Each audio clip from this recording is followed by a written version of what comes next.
Today we'd like to introduce Paul Keating, former Prime Minister of Australia. Mr. Keating first became Prime Minister in December 1991 and led the Australian Labor Party to a historic fifth term of government in March 1993. Throughout his time as Prime Minister, he continued his progressive reform program, which included the establishment of National Training Authority, a national superannuation scheme to readdress low national savings and labour market, and training reforms which addressed Australia's long-term unemployment problems. Paul, glad you could come and talk to us. Thank you for having me. Paul, some of your most profound achievements of your government included the review of the Sex Discrimination Act, the historic Mabo legislation, which recognized the land rights of Australia's Indigenous people, and the introduction of legislation ensuring the protection of endangered species. In your opinion, which improvement of your government was most influential? Well, my Redfern speech on Aboriginal reconciliation in December of 1992 is cited as among the greatest speeches ever delivered in Australian political history. This speech was the first to acknowledge the impact of European settlement on Indigenous Australians. The address reflected a changing official interpretation of Australian history, which better accommodated the Aboriginal experience, and I thought the end result of the speech was positive and impacted the most people possible. Of course, the efforts for this problem have not ceased, and our government is still working to better the relationship between the Native people and other Australians. So would you say the improvement in relations with the Indigenous peoples is the most significant change you've implemented? Yes, that's correct. Throughout my time as Prime Minister, this was the largest problem that I tackled, and I even met with the Indonesian President Suharto to discuss it. Interesting point. So as you said, you had a friendship with President Suharto. Did that go over smoothly with the general public overall? This was criticized by human rights activists supportive of East Timorese independence. Not only that, but my government's cooperation with the Indonesian military and the signing of the Timor Gap Treaty were also analyzed negatively.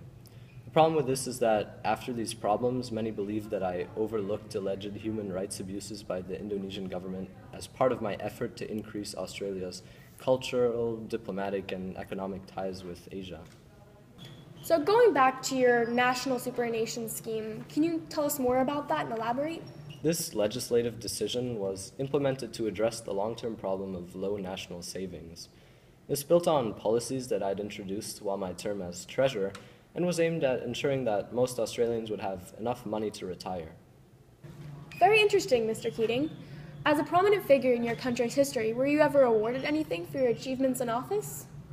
In April of 2003, I was awarded a Doctorate of Laws from the UNSW in recognition of the economic and legislative reforms overseen by me and my work fostering better relations in the Asian Pacific region. So before you were Prime Minister, you were appointed Treasurer of Australia. How was that? Can you tell us more?